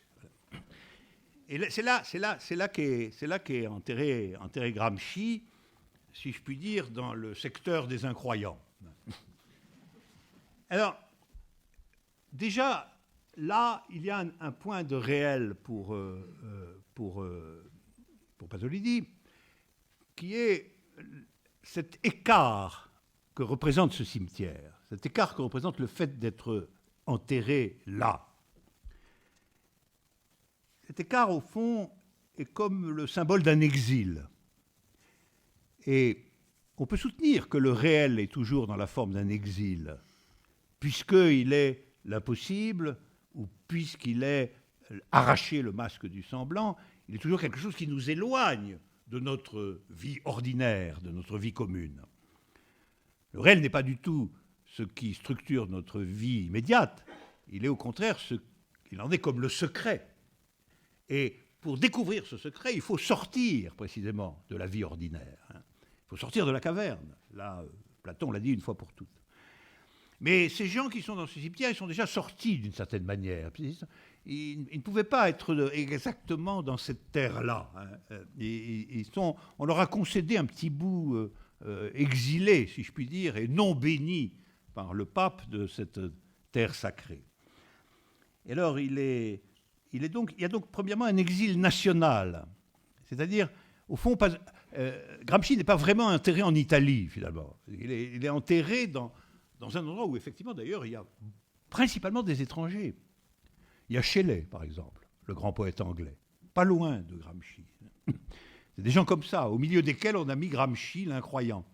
Et Pasolini va dire, il ne t'est aujourd'hui, je le cite là, il ne t'est aujourd'hui permis que de dormir en terre étrangère, toujours banni. Toujours banni. C'est permis que de dormir en terre étrangère, toujours banni. Donc il y a un premier exil qui est l'exil national. Il y a ensuite un exil qui est un exil social, parce que le quartier dans lequel est installé ce cimetière est un quartier de villas patriciennes, etc. Donc le grand communiste Gramsci repose non seulement au milieu d'une terre étrangère, mais au milieu d'un quartier bourgeois caractérisé, et comme le dit très, très magnifiquement Pasolini, un ennui patricien t'entoure. Un ennui patricien t'entoure. Donc il est exilé socialement, et puis, et ça va être le point principal, il y a un exil historique. Il y a un exil historique, c'est-à-dire que Gramsci, qui a vécu pour que s'accomplisse le réel de l'histoire, il a vécu comme communiste, mais au sens où je le prenais tout à l'heure, c'est-à-dire au sens de quelqu'un qui pense que le moment est venu d'accomplir le réel de l'histoire, ou, si vous voulez, de rendre possible l'impossible. Il a vécu pour cela, et il est ici célébré, ou visité. Il y a en effet, c'est une tombe qui est toujours fleurie, ça c'est très frappant. Elle est toujours fleurie de fleurs rouges, naturellement. C'est très émouvant. C'est un moment de mon existence d'avoir médité, moi aussi, comme Pasolini, devant la tombe de Gramsci. Mais c'est un exil historique parce que ce réel, va nous dire Pasolini, ce réel s'est évanoui. Le réel même que Gramsci voulait faire advenir comme réel de l'histoire, nous ne savons plus ce que c'est. Nous ne savons plus ce que c'est. Ce réel lui-même a pris la forme de la disparition. Et alors, la leçon qu'en tirerait Pasolini, et il va demander à Gramsci si c'est ça qu'il faut dire. Il va lui demander, mais finalement, est-ce que cela veut dire qu'il faut renoncer à tout réel ? Et c'est le débat qui déchire Pasolini. Est-ce que ça veut dire que cette idée de faire enfin advenir le réel de l'histoire, il faut l'abandonner, il faut y renoncer ? Je cite Pasolini, « Me demanderas-tu, mort décharné, de renoncer à cette passion désespérée d'être au monde ?» Renoncer à cette passion désespérée d'être au monde. Alors c'était ça la passion du réel. C'était la passion du réel du XXe siècle, de Gramsci, dont dès les années 50, Pasolini soupçonne poétiquement qu'elle a cessé de valoir, que nous ne sommes plus animés par cette passion, et que du fond de ses cendres, réduit à ses cendres, Gramsci dit finalement, j'ai voulu cela, mais je ne vous demande plus de le vouloir, je vous demande de renoncer à cette passion désespérée d'être au monde. Alors, du coup, le poème va s'organiser comme la description d'un monde contemporain, et ça va nous intéresser magnifiquement, bien que ça ait un demi-siècle d'âge, description d'un monde qui, au fond, est un monde abrité de tout réel. C'est un monde dans lequel le semblant a pris une telle vigueur que tout un chacun vit comme s'il était à l'abri du réel. Et que quand le réel se rappelle un peu trop, c'est tout de suite le désarroi subjectif total. C'est la crise subjective indexée sur la crise objective. Le monde que va nous décrire Pasolini, à partir du moment où cette vocation de Gramsci de faire advenir le réel de l'histoire a disparu, c'est un monde où règne ce que Pascal aurait appelé le divertissement. Que la théorie, on va parler, faire une parenthèse ici sur Pascal. Pascal est un immense théoricien de cette question du réel. Et on peut dire que le réel, pour Pascal, c'est l'impasse de tout divertissement. Si on reprend la formule de Lacan, c'est vraiment le moment où on ne peut plus se divertir de telle sorte qu'on est abrité du réel. Et au fond, la thèse de Pasolini va être aujourd'hui, dans la société capitaliste triomphante, le divertissement est roi. Il n'y a que lui. Thèse voisine peut-être de certaines thèses de Debord. Et il n'y a que le divertissement, c'est-à-dire il n'y a que le souci de se tenir aussi éloigné du réel que possible, de façon à cultiver, acheter, nourrir et alimenter le semblant. Ce que, nous allons le voir, Pasolini va appeler remplacer la vie par la survie. La survie, ça a une définition précise. Ça veut dire que vous avez renoncé, en effet, à la passion désespérée d'être au monde, et que vous ne pouvez plus que continuer votre divertissement. Alors, je vais simplement ponctuer cela par une première lecture d'un passage où vous entendrez, je le reponctuerai très rapidement, vous entendrez ce qu'est cette vie à l'écart du réel, cette vie qui ne veut plus faire advenir le réel de l'histoire, et comment, d'une certaine façon, elle est, elle aussi, nécessairement corrompue. Et on sent bien que pour ces êtres vivants, au loin, qui crient, qui rient, dans leurs véhicules, dans leurs mornes îlots de maison, où s'évanouit le don perfide et expansif de l'existence, cette vie n'est qu'un frisson. Présence charnelle, collective, on sent l'absence de toute religion véridique. Non point vie, mais survie. Plus joyeuse peut-être que la vie, comme en un peuple d'animaux dont le secret orgasme ignore toute autre passion que celle du labeur de chaque jour. Humble ferveur que vient parer d'un air de fête l'humble corruption. Plus se fait vain en cette trêve de l'histoire, en cette bruyante pause où la vie fait silence, plus se fait vain tout idéal, plus se fait vain tout idéal, plus se révèle la merveilleuse et brûlante sensualité, presque alexandrine, qui enlumine et illumine tout d'un feu impur. Alors qu'ici, un pan du monde s'écroule et que ce monde se traîne dans la pénombre pour retrouver des places vides de mornes ateliers. Alors, dans ce passage, que je reponctue très rapidement, qu'est-ce que vous trouvez ? Vous trouvez d'abord l'idée que la vie est dissipée. C'est-à-dire que dès lors que la vie n'est plus habitée par le projet de faire advenir son propre réel, elle est comme disséminée, elle est comme dissipée. C'est une vie qui, de divertissement en divertissement, est une vie perdue, une vie égarée, une vie qui ne se suffit que de son propre morcellement. Et c'est une vie qui est, de ce point de vue-là, c'est le deuxième point, elle est hantée par l'absence de toute vérité. La vérité est un mot qui vient à la place de réel, c'est la même chose. Quand Pasolini parle de l'absence de toute religion véridique, il ne fait pas allusion à une religion au sens habituel du terme. Religion véridique signifie simplement la conviction qu'une vérité est possible. C'est-à-dire la conviction que ce que Gramsci tentait peut être encore continué. C'est la conviction de Gramsci qui est ici invoquée comme désormais impossible. Ensuite, il y a l'idée que tout est ramené au couple du travail et de l'argent.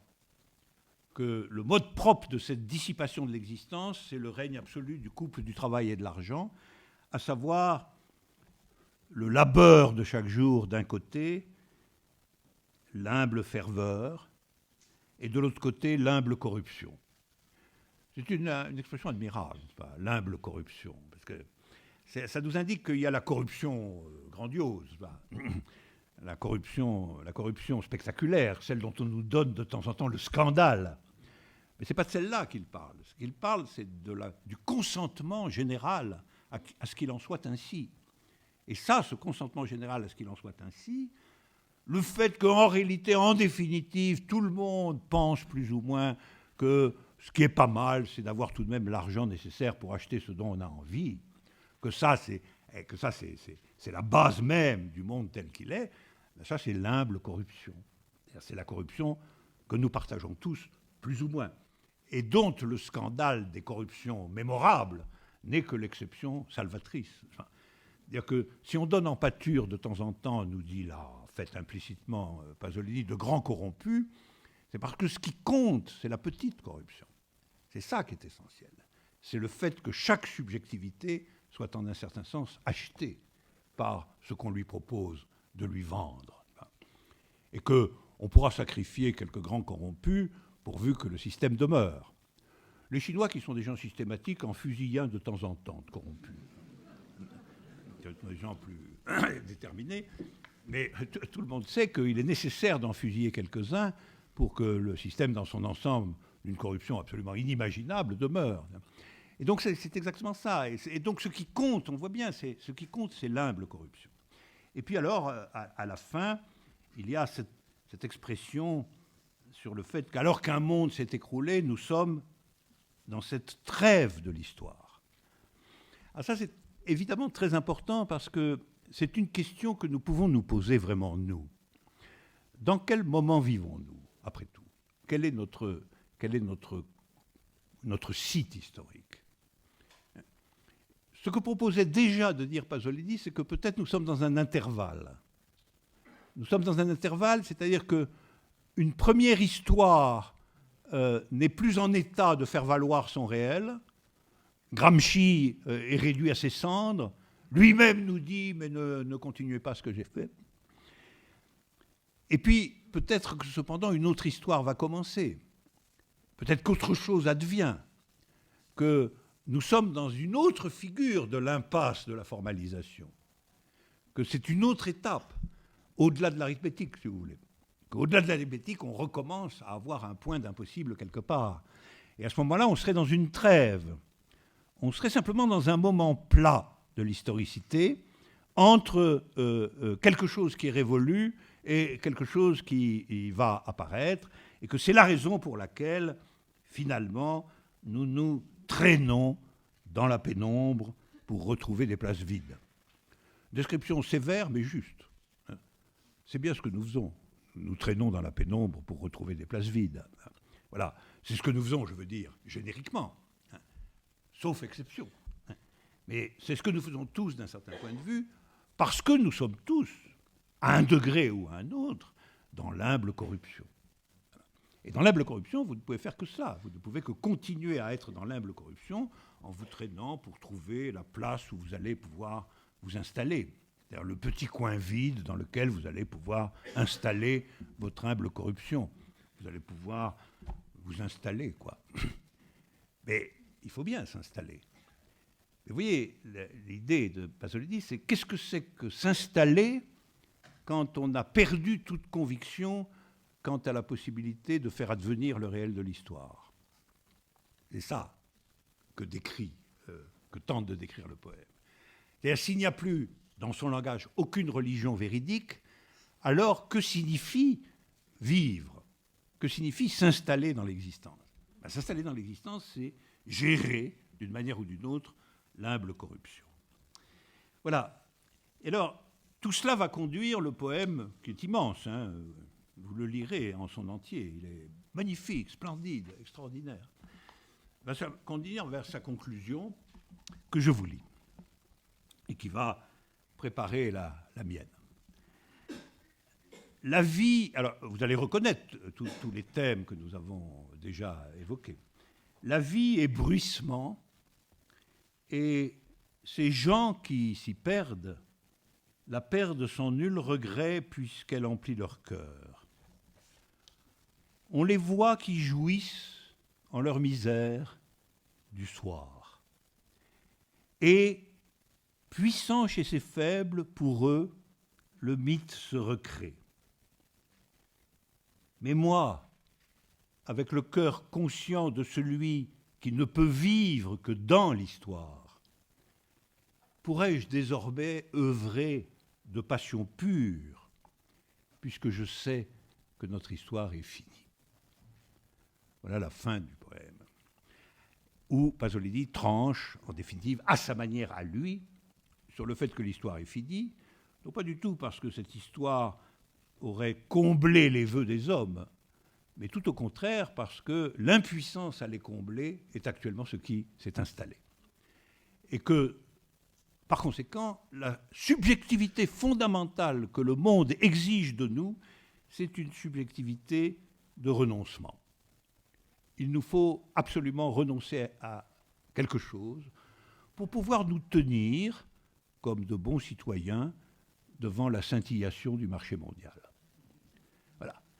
Parce qu'il faut avoir renoncé à tout pour devenir un bon acheteur. Ça, c'est très vrai. Si vous avez une aspiration véritable, une religion véridique, vous ne pouvez pas vous contenter de ce qu'on vous vend.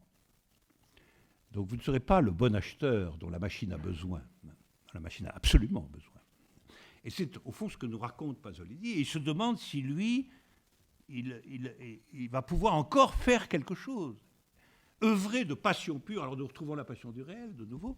Est-ce que va pouvoir œuvrer de passion pure, comme ça, même continuer la poésie, continuer le poème, si, en fin de compte, on intériorise la conviction que notre histoire est finie. Alors, en fin de compte, et je vais ouvrir à quelques éléments conclusifs, la passion du réel a bel et bien été la passion du XXe siècle. Je confirme mon diagnostic. Et c'est, comme vous l'avez entendu dans ce poème, c'est de la mort de cette passion que Pasolini nous entretient. Dès 1954, donc au milieu du XXe siècle, un poète nous dit déjà l'histoire de ce siècle, dans ce qu'elle avait de tendu, de mémorable, de fondamental, l'histoire de ce siècle est terminée. C'était l'idée que l'histoire allait accoucher de son réel. Elle allait accoucher d'un monde nouveau, mais un monde nouveau qui serait le réel de l'ancien, exactement comme un nombre infini serait le réel de l'arithmétique ordinaire. Et on acceptait au XXe siècle que ceci puisse donner lieu à des violences considérables. Ça en valait la peine. Tout simplement, ça en valait la peine. Si réellement on devait accoucher d'un monde nouveau qui était ni plus ni moins le réel de l'histoire tout entière, ça en valait la peine. Et alors, ça en valait la peine parce que le réel aurait été non seulement révélé, mais il aurait été accompli. Nous aurions réellement eu une réponse positive à « est-ce que l'impossible peut exister ?» C'est ça. Et cette passion, ne s'arrêtait pas devant les objections mineures, morales ou autres, tout simplement parce que c'était la passion pour que l'impossible existe. Elle ne pouvait pas donc se régler sur les lois ordinaires de la possibilité. C'est pour ça que ça a été un siècle héroïque, sanglant, affreux, mais héroïque. Héroïque de l'héroïsme de qui affirme la possibilité que l'impossible existe. Parce qu'on peut définir comme ça l'héroïsme. L'héroïsme, c'est toujours de se tenir au point réel lui-même. C'est-à-dire de se tenir là où l'impossible va être affirmé ou confirmé comme possible. Et alors, la fin de l'histoire, au sens de Pasolini, c'est la fin de cette espérance. C'est-à-dire c'est la fin de l'histoire comme un des non possibles du réel. Et c'est la fin de l'idée que l'histoire puisse accoucher par elle-même d'un monde nouveau, dès lors qu'on soutiendra le point d'impossible qui lui est propre. La leçon qu'il faut en tirer, c'est sans doute qu'il faut dissocier histoire et politique. Que la question du réel de l'histoire n'est pas ce qui nous permet de garantir le réel de la politique. Ça, c'était la grande idée du XXe siècle. C'était l'idée que si on faisait accoucher le réel de l'histoire, on aurait réellement un monde politique nouveau. Vous remarquerez d'ailleurs que Marx affirmait l'existence d'une science de l'histoire, le matérialisme historique. Il n'a jamais affirmé l'existence d'une science de la politique. Et donc, finalement, le matérialisme historique absorbait le réel de la politique. Et donc, la politique était soumise à l'histoire. Et c'est de ça que nous avons maintenant, avec Gramsci, selon Pasolini, c'est de ça que nous avons les cendres. Nous avons les cendres de cette idée que faire accoucher le réel de l'histoire, c'est la même chose que découvrir la politique nouvelle. Il faut donc peut-être dire que, en politique, ou pour la politique, le réel ne sera découvert qu'en renonçant, en effet, à la fiction historienne. C'est à la fiction selon laquelle l'histoire travaille pour nous, qui a été la grande idée du XXe siècle. L'histoire travaille pour nous, il suffit simplement d'accélérer un peu les choses, en tapant pas mal. C'était ça.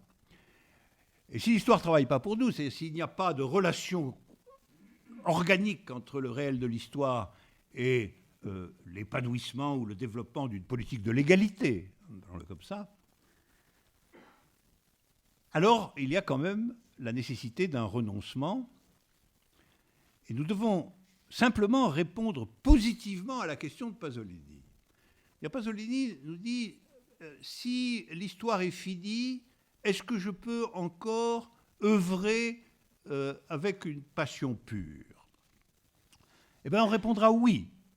On répondra oui. On peut œuvrer avec passion, même si la fiction historienne est révolue. Même si l'on sait qu'il n'est pas exact que les structures générales de l'histoire et le réel de l'histoire travaillent dans la direction de l'émancipation. Et ça requiert une dissociation très difficile à conquérir entre l'espérance historique d'un côté et l'obstination politique de l'autre. L'obstination politique doit pouvoir se soutenir de l'absence de l'espérance historique. Si nous faisons ça, eh bien, nous aurons rendu justice aux cendres de Gramsci, finalement. Et nous aurons réellement entendu ce qu'il avait à nous dire, sous la forme que Pasolini transcrit, renoncer à la fiction historienne, mais nous n'aurons pas non plus la nostalgie de Pasolini. Pasolini n'est pas du tout sûr, lui, de pouvoir accepter le renoncement à l'histoire. Est-ce que je peux œuvrer encore poétiquement si ce grand rêve d'une histoire qui travaille dans la direction de l'émancipation de l'humanité s'avère non réel? On ne peut pas accoucher de son réel. Et alors, je pense que cette dissociation de la politique et de l'histoire, dans la question du réel elle-même, elle implique déjà, d'ailleurs, parce qu'elle est expérimentée, de ci, de là, il se passe des tas de choses. Il n'y en a pas besoin que l'histoire travaille pour nous, pour travailler nous. Voilà. On travaillera sans elle. La garce. Alors, il y a quand même certainement 3 impératifs qu'on peut formuler. Il faut arracher le masque du semblant démocratique. Alors, je vais récapituler là un peu. Il faut arracher le masque du semblant démocratique, ce qui veut dire en réalité expérimenter des formes démocratiques complètement différentes. Oui, parce qu'il faut arrêter de faire semblant que le seul contradictoire de la démocratie existante, c'est un totalitarisme bestial. En réalité, la démocratie existante a comme contraire une démocratie réelle. C'est son vrai contraire. Le contraire totalitaire, il sert à édifier le semblant de la démocratie imaginaire, évidemment. C'est la peur du loup, ça. Ah, mais si vous n'êtes pas démocrate, vous savez ce que c'est. Hein. Mais non, on peut aussi savoir ce que c'est qu'une démocratie entièrement différente de ce semblant, comme semblant du capitalisme lui-même. Et ça, c'est le premier point. Donc c'est sûr que l'époque s'ouvre, quant au réel, alors, à une expérimentation démocratique de type nouveau, qui a commencé depuis toujours. Qu'on peut repérer dans l'histoire, mais qui doit maintenant être sûre d'elle-même, qui doit se coordonner, se rassembler, se penser, avoir son corps de doctrine, et qui doit être se présenter comme explicitement opposé au semblant démocratique, comme le masque derrière lequel on trouve le réel du capitalisme mondialisé. Ça, c'est un premier geste. Le deuxième geste, c'est qu'il faut quand même formaliser pour notre propre compte le capitalisme contemporain. Je veux dire, il faut inventer, alors dans la pensée, trouver, là aussi c'est absolument en cours, trouver des formalisations consistantes du capitalisme tel qu'il est aujourd'hui, parce que ceci va nous rapprocher de son point d'impossible propre. Parce que la question de l'égalité, elle n'est pas la même, elle est le point générique d'impossible propre du capitalisme, mais se rapprocher de ce point d'impossible varie selon les circonstances et les étapes du capitalisme lui-même. Le mode sur lequel l'égalité est impossible n'est pas le même en 1840 ou aujourd'hui. Et ça, c'est un point très important à connaître. Quels sont les chemins de construction du point d'impossibilité de type égalitaire dans le capitalisme contemporain? Ça requiert que nous soyons au point d'impasse de la formalisation réelle, c'est-à-dire que de la formalisation appropriée ou ajustée au capitalisme tel qu'il est. Et puis, troisièmement, il faut proposer un bilan du XXe siècle, c'est-à-dire un bilan du renoncement, si vous voulez, qui soit un bilan du renoncement tel que nous ne renonçons pas. C'est-à-dire il faut renoncer sans renoncer, c'est-à-dire il faut renoncer au sens de renoncer à un travail de l'histoire qui serait par lui-même et de façon structurale orienté vers l'émancipation. Mais il faut néanmoins continuer à affirmer que c'est bien au point réel de tout cela et au point d'impossible de tout cela que se situe la possibilité de l'émancipation. Et donc quelque chose quand même du XXe siècle va se poursuivre. Nous ne pouvons pas accepter que tout ça soit jeté aux orties et entonner exactement les mêmes trompettes que nos adversaires. Ce n'est pas possible. Donc il faut proposer un bilan du XXe siècle qui soit comme un filtre, qui filtre dans ce qui a eu lieu, cela même qui, en effet, ne pouvait pas avoir lieu, était en impasse. Et ça, je pense que ça concerne en réalité ce qu'on pourrait appeler le régime de la destruction historique. Parce qu'il y a eu quand même un prix à payer terrible à cette idée que l'histoire travaillait pour nous. C'était que comme elle ne travaillait pas pour nous, il fallait la forcer à le faire. C'est-à-dire, il fallait accoucher son réel supposé, qui était le travail dans le sens de l'émancipation. Et par conséquent, le régime général était celui de la suspicion, le régime des suspects, comme on a dit dès la Révolution française d'ailleurs. Parce que si l'histoire ne travaille pas pour nous, c'est qu'il y a des saboteurs. C'est comme dans une usine, si ça ne marche pas, il y a des saboteurs. Il y avait donc des saboteurs de l'histoire. C'était quand même des responsabilités considérables d'être un saboteur de l'histoire, vous imaginez. C'est pourquoi on les a massacrés en masse. Voilà. Et ça, c'est malheureusement dans un dispositif cohérent que tout cela s'est passé. Donc c'est bien ce dispositif d'ensemble qu'il faut remanier et redisposer. Parce que vous voyez bien comment ça se passait. C'est-à-dire, si vous êtes quant au réel sur une hypothèse fausse, à savoir que vous placez le réel au regard d'une formalisation qui n'est pas la bonne, exactement comme si vous placez le point de réel comme impasse de la formalisation historique. Et si vous ne séparez pas politique et histoire de ce point de vue-là, vous aboutissez à la conclusion que comme les effets que vous en attendez ne se produisent pas, et comme vous ne renoncez pas à votre hypothèse que c'est là que ça se passe, vous êtes obligé de trouver les coupables. Et ça, c'est un processus qui s'enclenche dès la Révolution française. Il est bien antérieur à la terreur stalinienne, pour l'appeler par son nom. Et il est le régime général du suspect comme acteur du sabotage historique lié à une hypothèse qui finalement est une hypothèse erronée. On peut, du point de vue dialectique, on peut transformer cet enseignement en disant ceci. Puisque l'histoire devait accoucher d'un monde émancipé, on pouvait accepter et même requérir une destruction maximale. C'est ce que j'appelle la destruction historique.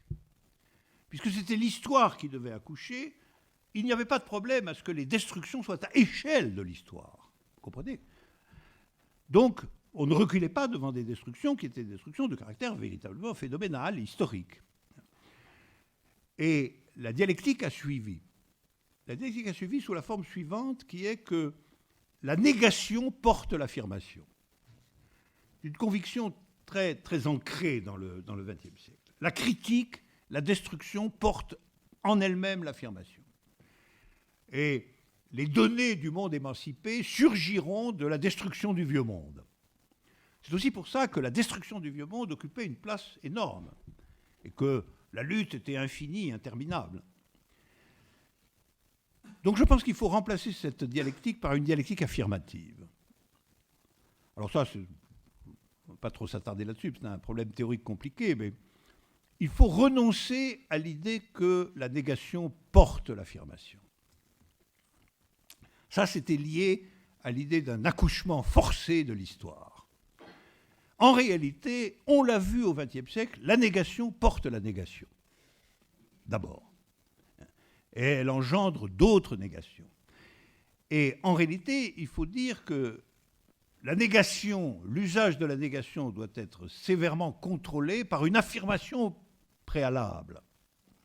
Mais pour ça, il faut se situer à un autre point de l'impossibilité que celui de l'histoire générale. Cela donnera pendant tout un temps aux nouveautés politiques un caractère inévitablement local. Ça, c'est comme ça. Nous ne sommes pas en état, pour l'instant, de lui donner une figure générale. Ce seront des expérimentations locales qui peuvent être de grande importance, de grande envergure, et dans lesquelles c'est d'un principe affirmatif interne à ce qui se passe, interne aux gens, interne à ce qu'ils discutent, interne à ce qu'ils font, que sera définie la norme de la négation, et par conséquent sa limite. Et en ce sens, il faudra renoncer, en effet, à l'échelle historique des destructions. Alors, voilà, c'est cette raison affirmative, oui, fini. C'est cette raison affirmative sur laquelle je conclurai.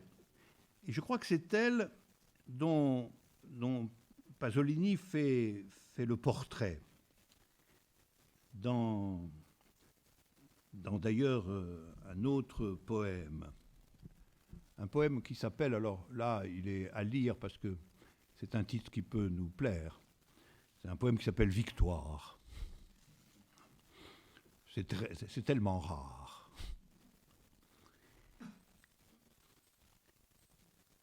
Et vous allez voir, écoutez-le bien parce que vous allez voir à la fois qu'il redit ce dont je viens de parler, mais avec une inflexion qu'il faut un peu modifier.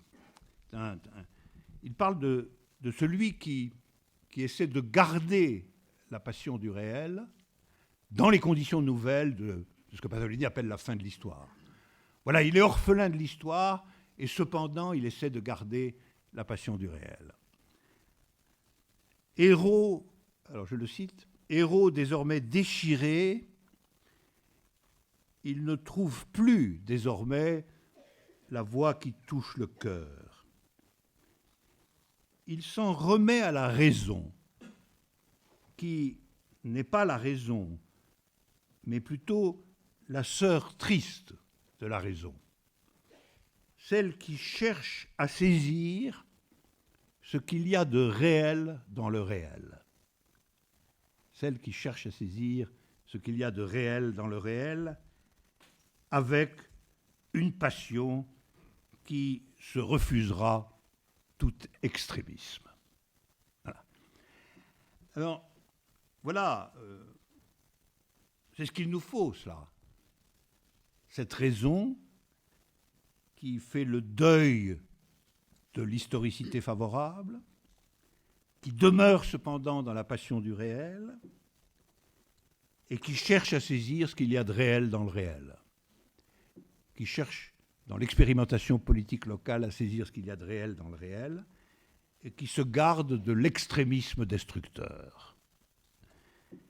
Et ce que je pense, ce sera mon seul point de divergence avec Pasolini, qui est aussi mon point final, Je ne crois pas que cette sœur de la raison soit triste, comme il le dit. On sent bien que chez lui, le renoncement est si pénible que cette sœur de la raison qu'il propose, qui est la raison affirmative, est une sœur triste. Je pense que ce qu'il nous faut concevoir et garder, c'est que la passion de chercher ce qu'il y a de réel dans le réel est une passion joyeuse. C'est réellement une passion joyeuse. Merci.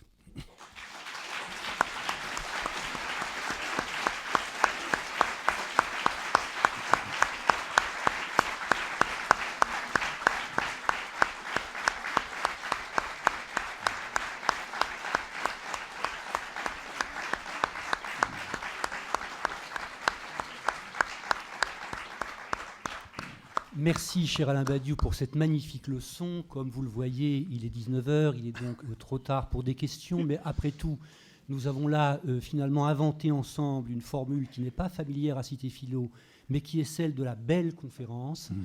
Nous en sommes vraiment ravis. Mais vous ne faisiez quand même pas que des vilaines conférences. Non. Rassurez-vous. Mais donc, disons que là, je trouve que vous avez magnifiquement parachevé le diagnostic du XXe siècle que vous aviez entrepris dans le siècle. Et vous avez montré en quoi, sans passer dans la posture du jugement, ce diagnostic pouvait recéler une critique. En ce sens, ce soir, nous aurons fait peut-être avec vous, grâce à vous, définitivement le deuil du XXe siècle. Mais c'est un deuil effectivement joyeux. Effectivement, ce sont des pompes qui ne sont pas funèbres et qui vont par conséquent nous montrer qu'avec ce changement d'horizon, de l'histoire à la politique, très, très, très joli programme, c'est d'ailleurs peut-être à une autre composante et du XVIIIe et du XIXe et du XXe siècle que nous sommes amenés à renouer, parce que peut-être que la figure d'un certain jeune Marx ici serait à réactiver. Nous aurons l'occasion d'en reparler puisque nous avons plusieurs séances sur Marx.